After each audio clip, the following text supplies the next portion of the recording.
बिस्मिल्लाहिर्रहमानिर्रहीम अस्सलाम वालेकुम dear students, welcome to my YouTube channel DNA decode with Ejaz. आज हम हंटा वायरस के बारे में देखेंगे। हंटा वायरस क्या होता है, इसकी हिस्ट्री को देखेंगे, इसकी डेफिनेशन और एक्सप्लेनेशन को देखेंगे और ये कौन कौन सी जो है वो सिम्टम्स और काजेज इसके कौन कौन से हैं, ओके, और ये स्प्रेड कैसे होता है। तो चलिए सबसे पहले हम इसके इंट्रोडक्शन और डेफिनेशन की बात करते हैं। इंट्रोडक्शन और डेफिनेशन में हंटा वायरस, सबसे पहले हम देखते हैं हंटा वायरस होते क्या हैं। तो हंटा वायरस जो है ये ग्रुप है डेंजरस वायरसेस का, ठीक है। और ये किसकी वजह से फैल रहे होते हैं, विल्ड रोडेंट की वजह से। विल्ड रोडेंट्स जो हैं इनमें आपके पास माइस और रैट्स वगैरह आते हैं, मतलब काटने वाले जो ऑर्गेनिजम्स होते हैं, जानवर होते हैं, ओके। सिंपल साइंटिफिक डेफिनेशन की बात करें तो यहाँ पे जो हंटा वायरसेस हैं ये एनवेलप्ड हैं, ओके। इनके बाहर जो है मेम्ब्रेन आपको नजर आती है, सिंगल स्ट्रैंडेड है और सिंगल स्ट्रैंडेड आरएनए वायरस हैं। और ये आरएनए वायरस के साथ साथ ये कौन सी फैमिली से बिलोंग करते हैं, तो ये इसकी फैमिली जो है इसको आप क्या कहते हैं, हंटा वायरिडी, ओके। उसके बाद रोडेंट लिंक की बात करें तो unlike many other viral groups, काफ़ी सारे जो हैं वायरल ग्रुप्स जो हैं, काफ़ी सारे दीगर, उनको उनकी तरह ये नहीं है, बल्कि ये क्या है, यूनिक है। कैसी यूनिक है, it spreads directly through wild animals, किसकी वजह से फैलते हैं, डायरेक्टली विल्ड एनिमल्स के जरिए से, रादर देन मॉस्किटोज और इंसेक्ट्स बाइट्स। इंसेक्ट्स बाइट्स और मॉस्किटो के जरिए से ये नहीं फैलते, बल्कि ये किसके जरिए से फैलते हैं, विल्ड एनिमल्स और रोडेंट्स के जरिए से, माइस और रैट्स के जरिए से, ओके। तो नेक्स्ट, इसके बाद नेक्स्ट हम देखते हैं ब्रीफ हिस्ट्री जो है हंटा वायरस की। तो सबसे पहले हम 1950 की बात करें तो 1950 में तकरीबन 3000 soldiers fall risk with the mysterious internal bleeding in the Korean war, during the Korean war. Korean war के दौरान जो है तकरीबन 3000 सोल्जर्स के अंदर देखा गया कि उनकी जो बॉडी, उनके बॉडी के अंदर बेसिकली जो क्या होने शुरू हो गई, इंटरनल ब्लीडिंग शुरू हो गई, ठीक है। इंटरनल ब्लीडिंग किसकी वजह से, breakage of vessels, blood vessels की ब्रेकेज की वजह से, लीकेज की वजह से। अच्छा, नेक्स्ट हमारे पास 1976 के अंदर doctor Ho Wang Lee isolates the active virus. इस तरह का एक्टिव वायरस जो है उसने आइसोलेट किया, किससे आइसोलेट किया, माउस से, जो कहाँ पाया गया, हंटान रिवर के अंदर, साउथ कोरिया में, ओके। अच्छा, उसके बाद हमारे पास नेक्स्ट है 1993 के अंदर जो है four corner, an outbreak in the four corners regions of the USA to find new lung attacking strain. तो 1993 के अंदर यूएसए की तकरीबन चारों कॉर्नर्स के अंदर हर तरफ जो है क्या देखने को मिला, लॉन्ग अटैकिंग स्ट्रेन, लंग्स जो है, लंग्स की इन्फेक्शन और लंग्स के रिलेटेड जो है वो डिजीज स्प्रेड हुई, ओके। आजकल जो है इस हंटा वायरस को जो है वो रिकॉग्नाइज किया जाता है वर्ल्ड वाइड, पूरी दुनिया के अंदर। और ये मेजर पब्लिक जो है वो हेल्थ हैजर्ड है, जो requiring the continuous ecological vigilance. तो कंटिन्यूअस ऑब्जर्वेशंस के जरिए से जो है हमें ये देखने को मिला है कि ये पूरी दुनिया के अंदर जो है आजकल ये प्रेजेंट है, ओके। अच्छा, उसके बाद नेक्स्ट हमारे पास है डिटेल्ड एक्सप्लेनेशन इसकी। सबसे पहले हम बात करेंगे वायरल शेप की, कि वायरस जो है उसकी शेप कैसी है। तो वायरस जो है ये स्फेरिकल है, गोल है, राउंड है, ठीक है। इसके बाहर एक प्रोटेक्टिव कवरिंग है जो किसकी बनी हुई है, लिपिड की बनी हुई है, ओके। किसकी बनी हुई है, लिपिड की। तो यहाँ पे हम इसको थोड़ा सा जूम करके देखें तो हमारे पास ये स्फेरिकल राउंड जो है वो ये वायरस है, और इसके बाहर जो है प्रोटेक्टिव लिपिड की मेम्ब्रेन है जिसको क्या बोलते हैं, एनवेलप बोलते हैं, ओके। और स्पेशल प्रोटीन जो है उसके स्पाइक्स इसके अंदर होते हैं जो आउटर मेम्ब्रेन के साथ जो है वो अटैच्ड हैं, and help it hook on to the, और जो ये स्पाइक्स जो हैं ये हेल्प करते हैं किसी भी दूसरे जो है वो इसका जो है होस्ट उसके साथ, उसकी बॉडी के साथ अटैच होने के लिए, या फिर ह्यूमन के सेल्स को टारगेट करने के लिए जो है इनकी बॉडी के ऊपर स्पाइक्स होते हैं, ओके। इस तरह के स्पाइक्स जो हैं, ये इस तरह की स्पाइक्स, ओके। इसकी ये फॉर एग्जांपल अगर इसके पास सर्कुलर इसका जो है इन्वेलप है तो इसके साथ जो है इस तरह के इनके ऊपर स्पाइक्स हैं, ओके, इस तरह के। तो ये स्पाइक्स जो हैं ये क्या करते हैं, सेल्स जो हैं ह्यूमंस के सेल्स, उनको टारगेट करने में हेल्प करते हैं, ओके। नेक्स्ट हमारे पास है three part genome. Three part genome में it's single stranded negative RNA आपको मिलता है और 3 सेपरेट सेगमेंट में। सबसे पहला सेगमेंट जो है वो लार्ज सेगमेंट है और इस लार्ज सेगमेंट में आपको कोड्स मिलते हैं किसके, पॉलीमरेसिस के। ओके, दूसरा सेगमेंट जो है इसका उसको मीडियम सेगमेंट कहते हैं और इसके अंदर आपको ग्लाइकोप्रोटीन्स के कॉन्जुगेटेड मॉलिक्यूल्स नजर आते हैं। ओके, ग्लाइकोमीन ग्लूकोज और प्रोटीन्स, ग्लूकोज और प्रोटीन के बने हुए जो है आपके पास कॉन्जुगेटेड मॉलिक्यूल्स। ओके, नेक्स्ट हमारे पास जो है वो इसका स्मॉल जो है वो पार्ट और रीजन आता है और इस स्मॉल रीजन के अंदर जो है वो न्यूक्लियोकैप्सिड्स हैं। न्यूक्लियोकैप्सिड प्रोटीन मींस दैट के एक प्रोटीन की बनी हुई जो है वो कैप्सिड है। ये सॉरी, इसको दोबारा से बना लेते हैं। यहाँ पे ये देखें, इस तरह से एक जो है वो इसकी कैप्सिड है प्रोटीन की बनी हुई और इस प्रोटीन की कैप्सिड के अंदर जो है ये सर्कुलर होते हैं तो हम इसको सर्कुलर बनाएंगे। ओके, ऐसे। तो यहाँ पे आपको इसके अंदर प्रोटीन का जो है वो कैप्सिड मिलता है और इस कैप्सिड के अंदर यहाँ पे जो है वो क्या मिलते हैं आपको, आरएनए मिलते हैं। ठीक है, आरएनए, आरएनए इन्वेलप्ड वायरस है। ओके, आरएनए इन्वेलप्ड इसलिए है क्योंकि इसके आरएनए के बाहर जो है वो क्या आपको नजर आती है, कवरिंग नजर आती है। ओके, तो नेक्स्ट डियर स्टूडेंट्स हम बात करते हैं होस्ट बैलेंस। होस्ट बैलेंस इनका कैसा है, तो यहाँ पे it has coevolved perfectly with its host rodents. इनके जो मोस्ट इफेक्टिव जो होस्ट समझे जाते हैं उनको आप रोडेंट्स कहते हैं। ओके, और that is why this virus can live inside the rodents और ये रोडेंट्स के अंदर आराम सुकून से रह सकता है। वहां पे जो है वो उनके अंदर कोई डैमेज और डिसीज नहीं काज करता। ओके, और कोई डिजीज की सिम्टम्स भी उनके अंदर शो नहीं होती। अच्छा, नेक्स्ट हम बात करते हैं cases of hantaviruses. Cases of hantaviruses में आपके पास सबसे पहला जो है वो प्राइमरी काज। अच्छा, प्राइमरी काज में ये इन्फेक्शन जो है वो ये इसका काज क्या है, caused by coming in contact. आप किसके कांटेक्ट में आए, रोडेंट्स के कांटेक्ट में आए और उन रोडेंट्स के कांटेक्ट में जिनके अंदर क्या हो, ऑर्थो हंटा वायरस हो। ओके, उन रोडेंट्स को आप टच करें जिनकी बॉडी के अंदर जो है वो ऑलरेडी क्या कौन सा वायरस है, ortho hanta virus, means that के हंटा वायरस। उसके बाद है स्पेसिफिक रिजर्वायर्स, तो जिसके अंदर ये हंटा वायरस रह सकता है। तो ईच हंटा वायरस स्ट्रेन जो है वो एक खास किस्म का उनका होस्ट स्पीशीज होती हैं, सच एज माउस हो गया, ठीक है, उसके बाद कॉटन रैट्स हो गए, रोडेंट्स हो गए।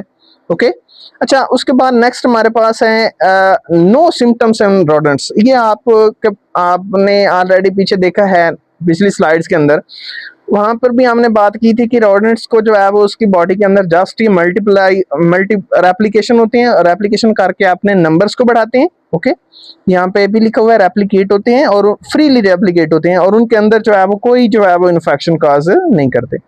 अच्छा, यहाँ पे आपके पास एक पॉइंट है और इस पॉइंट को आप लोगों ने देखना है। यहाँ पे ये फिनोमिना जो है इसका is called ecological host specificity. Ecological host specificity का मतलब ये है कि एक खास किस्म के होस्ट के अंदर जो है वो डिजीजेस काज करते हैं। ओके, और if you change the ecosystem structure, अगर आप एक खास किस्म की कम्युनिटी एरिया और पॉपुलेशन एरिया को बचाना चाहते हैं इस वायरस से, तो आप क्या करें, आप वहां से रोडेंट की पॉपुलेशन को शिफ्ट कर दें। वहां से जो है वो उनकी उनकी जो है वो नंबर्स, उनकी तादाद और वो ऑर्गेनिज्म जो है उठा के किसी और जगह छोड़ दें। तो इसकी वजह से जो है वो काफ़ी सारे इन्फेक्शन का रेट जो है वो आप क्या कर सकते हैं, डिक्रीज कर सकते हैं। ओके, उनका रेट जो है वो उसका इन्फेक्शन रेट जो है वो आप क्या कर सकते हैं, कम कर सकते हैं। ओके, अच्छा, नेक्स्ट हमारे पास नेक्स्ट जो है हाउ इट स्प्रेड्स। ये हंटा वायरस जो है ये फैलता कैसे है, तो हम इसको देख लेते हैं। तो सबसे पहले हमारे पास है inhalation. Inhalation airborne most common route जो है वो रोडेंट का, वो क्या करते हैं, शेड वायरस इन यूरिन। वो वायरस को किसके अंदर छोड़ देते हैं एनवायरनमेंट में, यूरिन के अंदर या ड्रॉपिंग्स के अंदर, ड्रॉपिंग के अंदर या फिर सलाइवा के अंदर। मतलब अगर उनके मुंह से जो है वो झाग वगैरह निकल रही है या सलाइवा निकल रहा है तो उसके जरिए से जो है वो इन्वायरमेंट के अंदर आ रहे हैं, या फिर वो क्या कर रहे हैं। अच्छा, अब देखें, उनका यूरिन और ड्रॉपिंग जो है वो ड्राई आउट जब हो जाते हैं तो गेट किक्ड अप, एयर के जरिए से, एयर और विंड के जरिए से वो हवा के अंदर दाखिल हो जाते हैं, और जब वो हवा के अंदर दाखिल हो जाते हैं तो वो डस्ट के अंदर शामिल हो जाते हैं। ये बात याद रखनी है आप लोगों ने। और जब ये डस्ट के अंदर शामिल होते हैं तो बेसिकली ये डस्ट के जरिए से ह्यूमन के रेस्पिरेटरी सिस्टम के अंदर चले जाते हैं। ओके, तो ये रूट जो है वो एनवायरनमेंट से ह्यूमन के अंदर आप लोगों ने माइंड में रखना है। अच्छा, उसके बाद हमारे पास है नेक्स्ट इसका डायरेक्ट कंटैक्ट। तो इनका डायरेक्ट कंटैक्ट कैसे जो है वो काज करता है हमारे पास इसके स्प्रेडिंग। तो डायरेक्ट कंटैक्ट में हम देखें तो टचिंग द कंटामिनेटेड सॉइल, आप उस सॉइल को अगर टच करते हैं जहाँ पे उन रोडेंट्स जो हैं वो रोडेंट्स रहते हैं और उनकी बॉडी से जो है वायरस शेड ऑफ हुए हैं, या फिर उनके नेस्टिंग मटेरियल से आप लोग कुछ उठा रहे हैं उन रोडेंट से, ठीक है। उसके बाद west and immediately rubbing your eyes, और जब उनको आप अपने हाथों से जो है वो उनके नेस्ट को टच कर रहे हैं या फिर उस कंटेमिनेट सॉइल को टच कर रहे हैं और दोबारा आप वो हाथ आंखों को लगा रहे हैं या फिर नोज को लगा रहे हैं या फिर माउथ को लगा रहे हैं, और ये अनवॉश्ड हैंड्स जो हैं वो अगर आप लोगों ने उनको टच किया पहले और धोए भी नहीं है, तो ये आपकी जो है वो किसके अंदर चले जाएंगे, आईज और नोज और माउथ के जरिए से बॉडी के अंदर एंटर हो जाएंगे। ओके, उसके बाद नेक्स्ट हमारे पास है रेयर बाइट्स। रेयर बाइट्स में देखें तो हमारे पास यहाँ पे ऑल्थो अनकॉमन बीइंग डायरेक्टली बिटन, या यहाँ पे पता क्या होता है, अगर रोडेंट्स जो हैं वो किसी ह्यूमन बीइंग को काटते हैं तो ये वायरस के पार्टिकल्स जो हैं आराम से ह्यूमन ब्लड के अंदर आसानी से और तेजी से जो है वो दाखिल हो सकते हैं। ओके, अच्छा, उसके बाद नेक्स्ट हमारे पास है अगली स्लाइड में मोड ऑफ एक्शन। ये हंटा वायरस जो है इनके एक्शन जो है वो कैसे ये इफेक्ट करते हैं ह्यूमन बॉडी को, तो ये इसको हम देख लेते हैं। यहाँ पे थोड़ा सा हम इसको जूम करते हैं। टारगेटिंग, सबसे पहला पॉइंट है इसके अंदर, targeting the blood vessels, targeting the blood vessels. तो वंस इनहेल्ड वायरस ट्रेवल्स, जब आप इस वायरस को आप इनहेल करते हैं, ये आप इसको थोड़ा सा तवज्जो से सुनेंगे, यहाँ पे बहुत इंटरेस्टिंग पॉइंट लिखे हुए हैं with respect to hanta virus कि ये कैसे हमारे जो है ब्लड वेसल्स को टारगेट करते हैं। यहाँ पे हम देखते हैं जब आप उस वायरस को इनहेल करेंगे तो ये वायरस जो है वो ट्रैवल करता है लंग्स के अंदर, और वहाँ पे ये खास किस्म के रिसेप्टर के साथ जुड़ जाता है। हमारे एंडोथीलियल लेयर जो है, एंडोथीलियल सेल्स के रिसेप्टर के साथ जुड़ते हैं, और these cells lining are tiny blood vessels, और यहाँ पे ब्लड वेसल्स होती हैं। Instead of killing these cells, इन सेल्स को ये किल नहीं करते बल्कि ये क्या करते हैं, डायरेक्टली ये वायरस रेप्लिकेट करते हैं हमारे बॉडी के अंदर, और रेप्लिकेट करके हमारे इम्यून सिस्टम जो है उनको causing the immune system to release high level of inflammatory chemicals. तो क्या क्या काज करते हैं, हमारे इम्यून सिस्टम को वाइट ब्लड सेल्स WBCs के सेटअप को जो है वो ट्रिगर करते हैं, और ट्रिगर करके क्या करवाते हैं, इन्फ्लेमेटरी केमिकल्स बनवाते हैं जो इन्फ्लेमेशन काज करते हैं। एक इसका जो है वो टारगेटिंग जो है वो इसका मोड ऑफ एक्शन जो है वो ये हो गया पैथोलॉजी के अंदर। उसके बाद नेक्स्ट हमारे पास है इसका कैपिलरी लीकेज। सम टाइम क्या होता है, जो हमारे पास ब्लड की वेसल्स हैं इनकी लीकेज हो जाती है, तो यहाँ पे इम्यून सिग्नल्स जो हैं वो टाइट जंक्शन जो हैं वो बना देते हैं between blood vessels to pull apart. This leads to massive fluid leakage into the surrounding tissue. तो ब्लड वेसल्स जो हैं इनसे लीकेज होना शुरू हो जाती है ब्लड की, और उस ब्लड के अंदर जो है वो हंटा वायरस होता है, तो ये मोस्ट जो है वो इफेक्टिव जो है इन्फेक्शन काज करते हैं हमारी बॉडी के अंदर। यहाँ पे एक इक्वेशन लिखी है आपके सामने कि वास्कुलर लीकेज जो है वो डायरेक्टली प्रोपोर्शनल है इम्यून रिस्पॉन्स के, और एंडोथीलियल इंटीग्रिटी के जो है वो इनवर्सली प्रोपोर्शनल है। आप देखें यहाँ पे हमारे पास नीचे लाइन लिखी हुई है, इसको देखते हैं, ये देखें यहाँ पे हमारे पास in simple words a stronger over active immune battle leads to weaker the blood vessels. इस वायरस की वजह से जितना इम्यून सिस्टम जो है वो काम करेगा उतनी ज्यादा, जितनी मतलब एफिशिएंसी इम्यून सिस्टम की ज्यादा होगी, इस वायरस की वजह से हमारी ब्लड वेसल्स जो हैं उनकी वॉल्स जो हैं वो वीकर हो जाएंगी। ओके, और जब उनकी वॉल्स वीकर होती हैं तो वहां पे ब्लड लीकेज होना शुरू हो जाएगी। ओके, तो नेक्स्ट हमारे पास इस हंटा वायरस के अंदर नेक्स्ट हमारे पास स्लाइड है इसकी symptoms. Symptoms to watch out for. Okay, आप देख सकते हैं कि इन अलामात के जरिए से हंटा वायरस हो सकते हैं किसी भी लिविंग बीइंग के अंदर। तो यहाँ पे ना दो दो बातें हम डिस्कस करेंगे। सबसे पहले इसकी दो फेज हैं। पहली है अर्ली फेज। अर्ली फेज के अंदर हमारे पास सिम्टम्स जो है वो जेनेरिक, इजली और मिस्टेकनली आपको क्या मिलती हैं? Flow, seasonal flow, okay, sudden fever, fever के साथ चिल, सर्दी का लगना, ओके, और स्वेयर मसल्स पेन, मसल्स के अंदर जो है बहुत ज्यादा पेन, और वो मसल्स आपके थाइस के, बैक के और शोल्डर के हो सकते हैं। उसके साथ जो है वो फैटीग होना शुरू हो जाएगी, हेडेक्स, हेडेक, सर दर्द, ठीक है, डेजीनेस, गनुदगी वगैरह, अब्डोमिनल पेन वगैरह। ओके, अच्छा, उसके बाद नेक्स्ट फेज में हम इसकी लेट फेज को देखें। लेट फेज में हम इसकी जो है वो सिम्टम देखें तो symptoms become severe depending on the specific organ targeted. Okay, तो यहाँ पे दो बातें पढ़ेंगे हम पल्मोनरी जो है वो सिंड्रोम पढ़ेंगे, उसके बाद जो है वो किडनी के ऊपर जो है रीनल सिंड्रोम देखेंगे। सबसे पहले हमारे पास है लंग टारगेट या फिर hanta virus pulmonary syndrome, HPS, इसको आप एचपीएस भी बोलते हैं। ये इसकी इन्फेक्शंस की वजह से इंटेंस कफिंग हो सकती है, उसके बाद शॉर्टनेस ऑफ ब्रीथ, सांस में तंगी, ठीक है, और feel like the heavy weight on the chest, chest के ऊपर जो है वो बहुत ज्यादा दबाव आपको जो है वो देखने को मिलेगा। उसके बाद lungs fill with leaked materials, तो लंग्स के अंदर जो है वो मटेरियल और फ्लूइड जो है वो भर जाएगा, ठीक है, नमूनिया वगैरह भी हो सकता है इसके साथ। उसके बाद यहाँ पे किडनी टारगेट, जिसको आप क्या बोलते हैं, HFRS, haemorrhagic fever renal syndrome. Okay, तो यहाँ पे sharp drop in urine output, urine output जो है वो उसकी जो अमाउंट है वो डिक्रीज हो जाएगी। उसके बाद क्या होगा, extreme back pain, back pain जो है वो बहुत ज्यादा होगा। उसके बाद इंटरनल ब्लीडिंग हो सकती है। उसके बाद एक्यूट जो है वो रेनल फेलियर। ओके, तो ये हमारे पास हंटा वायरसेस की जो है वो कुछ मोस्ट इंपॉर्टेंट दोनों फेज के अंदर, अर्ली फेज के अंदर जो आपके पास 1 to 5 तक लीड करती है, उसके बाद जो है वो लेट फेज आती है और जो लीड करती है अप टू द 5 days। तो हंटा वायरस में ये मोस्ट प्रोमिनेंट और मोस्ट इंपॉर्टेंट आपको जो है वो सिम्टम्स देखने को मिलती हैं। अच्छा, नेक्स्ट हमारे पास है इसकी प्रिवेंशन। आप प्रिवेंशन कैसे करेंगे?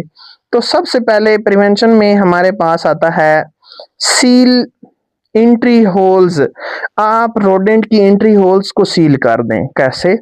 Keep the rodents out of the homes, ceiling all the holes, तमाम होल्स और क्रैक्स और गैप्स जो हैं वो जो उनको आप लोग क्लोज कर दें, ठीक है। और 1.4 of an inch using steel, wool और कंक्रीट के जरिए से जो है वो छोटे छोटे आपके पास अगर होम्स के अंदर आपको होल्स देखने को जहां पे मिलते हैं उनको आप जो है क्लोज कर दें। ओके, उसके बाद नेक्स्ट इंपॉर्टेंट प्रिवेंशन क्या है? Decontaminate, do not sweep, never sweep और वैक्यूम ड्राई रोडेंट ड्रॉपिंग, ठीक है, as this send virus particles airborne. यहाँ से जो है वो डीकंटामिनेशन जो है इसके जरिए से जो है वो पार्टिकल्स जो हैं एयरबोर्न हमारे हवा के अंदर चले जाते हैं। ऑलवेज सॉ कंटेमिनेटेड एरियाज, जहाँ पे आपको जो है वो फील हो कि यहाँ पे रोडेंट्स वगैरह जो हैं यहाँ पे थे, तो उस जगह को जो है वो कंटेमिनेट है उसको आप जो है वो अच्छी तरह से पॉलिश करें, धोएं। Okay, with the 10% bleach solution first, उसके सबसे पहले उसको अंदर जो है वो ब्लीच को इस्तेमाल करें उसको वॉश आउट करने के लिए। उसके बाद देन वाइप, उसके बाद उसको क्या करें, वाइप करें, वेट, ठीक है, और उसके बाद wipe up wet and while wearing gloves. और जब आप लोगों ने ये काम करने हैं या जो आपने किसी भी जगह को जो है वो डिकंटामिनेट करना है, साफ करना है, तो आप लोगों ने जो है वो ग्लव्स का जरूर इस्तेमाल करना है। ओके, उसके बाद हमारे पास है स्टोर फूड सिक्योरली। तो कीप ह्यूमन और पेट फूड जो है, खाने की खुराक जो है वो रोडेंट प्रूफ कंटेनर्स जो हैं वो आप इस्तेमाल करें जिनके अंदर रोडेंट्स ना जा सकें। उसके बाद विद टाइट फिटिंग लिड्स, उसके ऊपर जो है वो अच्छे तरीके से ढक्कन होने चाहिए। उसके बाद dispose of trash regularly in the sealed garbage and cans. तो आप लोग क्या करें, जो आपके पास गार्बेज वाले जो कैंस हैं उनको डिस्पोज ऑफ कर दें ट्रैश में। ओके, तो ये आपके पास जो है हंटा वायरस की कुछ जो है मोस्ट इंपॉर्टेंट प्रिवेंशन हैं जिसकी वजह से आप हंटा वायरस को स्टॉप आउट कर सकते हैं। तो उसके बाद हमारे पास है नेक्स्ट स्लाइड के अंदर हमारे पास ट्रीटमेंट और मेडिकेयर। ठीक है, सबसे पहले हमारे पास आता है नो स्पेसिफिक एंटीवायरल क्योर। इस वायरस का स्पेसिफिक एंटीवायरल क्योर नहीं है। क्यों नहीं है? क्योंकि हमारे पास कोई अप्रूव्ड वैक्सीन्स नहीं है अभी तक अवेल। ठीक है, और नो टारगेट वायरल ड्रग्स, कोई ऐसी ड्रग भी नहीं है हमारे पास जो हंटा वायरस के इन्फेक्शन को ह्यूमन के अंदर जो है वो क्या कर सके, स्टॉप कर सके। उसके बाद हमारे पास नेक्स्ट आता है critical superlative therapy. Patient must be admitted. उन पेशेंट्स को क्या करना है, आईसीयू के अंदर जो है वो इमीडिएटली पुट आउट कर दें। उसके बाद हाई फ्लो जो है ऑक्सीजन जो है थेरापी करवाएं। ओके, उसके बाद वेंटिलेटर का इस्तेमाल करें। Keep the body breathing while the immune system fights with the virus. तो जब आप उस पेशेंट का इम्यून सिस्टम जो है वायरस के साथ फाइट आउट कर रहा होगा तो आप उसको क्या करें, वेंटिलेटर पे रखें। नेक्स्ट हमारे पास है किडनी मैनेजमेंट। किडनी मैनेजमेंट में आपके पास HFRS क्या है आपके पास, हेमोरेजिक फीवर रेनल सिंड्रोम। तो for patient suffering from the renal floor, जो पेशेंट रीनल फ्लोर के जरिए से सफर कर रहे हैं तो टेम्परेरी डायलिसिस करें। ठीक है, डायलिसिस आपके पास दो तरह का हो सकता है, दो तरह से आप लोग उसको यूज कर सकते हैं। एक आपके पास है पेरिटोनियल डायलिसिस, ओके, और दूसरा डायलिसिस जो है वो आपके पास कौन सा है,